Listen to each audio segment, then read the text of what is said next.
स्वागत है जय हिंद। स्वागत है आपका गुप्ता जामा यूट्यूब चैनल। आज क्लास में हम देखेंगे 1857 के विद्रोह के प्रसार से संबंधित महत्वपूर्ण तथ्यों को। दिल्ली पर कब्जा करने के बाद शीघ्र ही विद्रोह मध्य और उत्तरी भारत में फैल गया। 4 जून को लखनऊ में बेगम हजरत महल के नेतृत्व में विद्रोह का आरंभ हुआ, जिसमें हेनरी लॉरेंस की हत्या कर दी गई।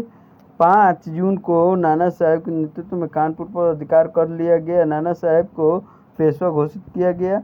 झांसी में विद्रोह का नेतृत्व रानी लक्ष्मीबाई ने किया। झांसी के पतन के बाद लक्ष्मीबाई ने ग्वालियर में तात्या टोपे के साथ मिलकर विद्रोह का नेतृत्व किया। अंततः लक्ष्मीबाई जनरल ह्यूरोज से लड़ते हुए वीरगति को प्राप्त हुई। जनरल ह्यूरोज ने ही कहा था कि वो अकेली इन औरतों में अकेली ही एक मर्द थी। रानी लक्ष्मीबाई की मृत्यु पर जनरल ह्यूरोज ने कहा था, भारतीय क्रांतिकारियों में यहाँ सोई हुई औरत मर्द है। तात्या टोपे का वास्तविक नाम रामचंद्र पांडुरंग था। वे ग्वालियर के पतन के बाद नेपाल चले गए, जहां एक जमींदार मान सिंह के विश्वासघात के कारण पकड़े गए और 18 अप्रैल 1859 को उन्हें फांसी पर लटका दिया गया। बिहार के जगदीशपुर, यहाँ पे जगीरपुर नहीं होगा, यहाँ पे जगदीशपुर होगा। जगदीशपुर में वहाँ के जमींदार कुंवर सिंह 1857 के विद्रोह का झंडा बुलंद किया। मौलवी अहमदुल्ला ने फैजाबाद में 1857 के विद्रोह का नेतृत्व प्रदान किया। अंग्रेजों ने अहमदुल्ला की गतिविधियों से चिंतित होकर उन्हें पकड़ने के लिए 50,000 रुपये का इनाम घोषित किया था। खान बहादुर खान ने रुहेलखंड में 1857 के विद्रोह के नेतृत्व प्रदान किया था, जिसके पकड़कर फांसी दे दी गई। राजकुमार सुरेंद्र शाही और उज्ज्वल शाही ने उड़ीसा के संबलपुर में विद्रोह का नेतृत्व किया। मनीराम ने असम में विद्रोह का नेतृत्व किया। बंगाल, पंजाब और दक्षिण भारत में अधिकांश हिस्सों में विद्रोह में भाग नहीं लिया। अंग्रेज ने एक लंबे तथा भयानक युद्ध के बाद 1857 में दिल्ली पर पुनः अधिकार कर लिया।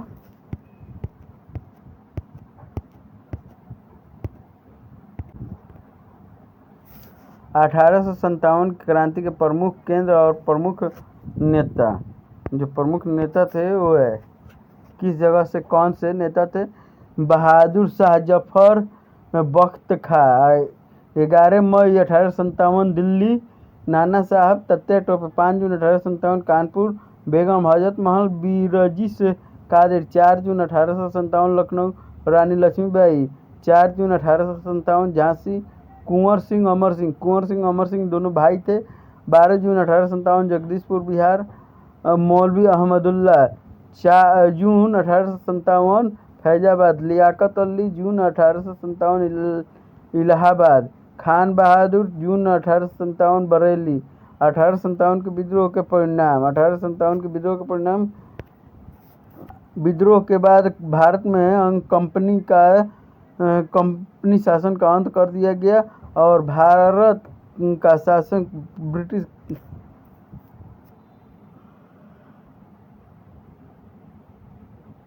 ब्रिटिश क्राउन के अधीन कर दिया गया। भारत के गवर्नर जनरल को अब वायसराय कहा जाने लगा। भारत सचिव के साथ 15 सदस्यीय भारतीय परिषद की स्थापना की गई। 1857 के विद्रोह के बाद ब्रिटिश सरकार द्वारा सेना के पुनर्गठन के लिए स्थापित पील आयोग की रिपोर्ट पर सेना में भारतीय सैनिकों की तुलना में यूरोपियों का अनुपात बढ़ा दिया गया।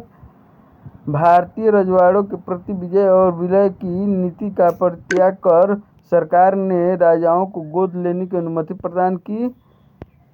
1857 के विद्रोह से संबंधित महत्वपूर्ण स्मरणीय तथ्य: बहादुर शाह दिल्ली में प्रतीकात्मक नेता था।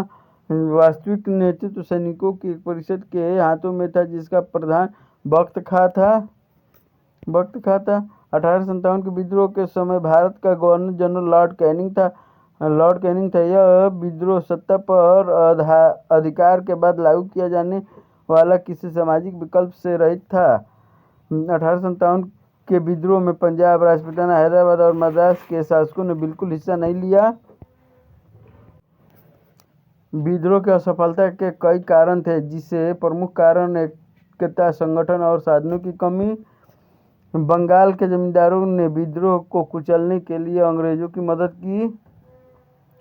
बीडी सावरकर ने अपनी पुस्तक में भारत के प्रथम स्वतंत्रता संग्राम के माध्यम से इस धारणा को जन्म दिया कि 1857 का विद्रोह एक सुनियोजित राष्ट्रीय स्वतंत्रता संग्राम था। वास्तव में 1857 का विद्रोह मात्र सैनिक विद्रोह नहीं था, बल्कि इसमें समाज का प्रत्येक वर्ग शामिल था। विद्रोह में लगभग 1.5 लाख लोगों की जान गई।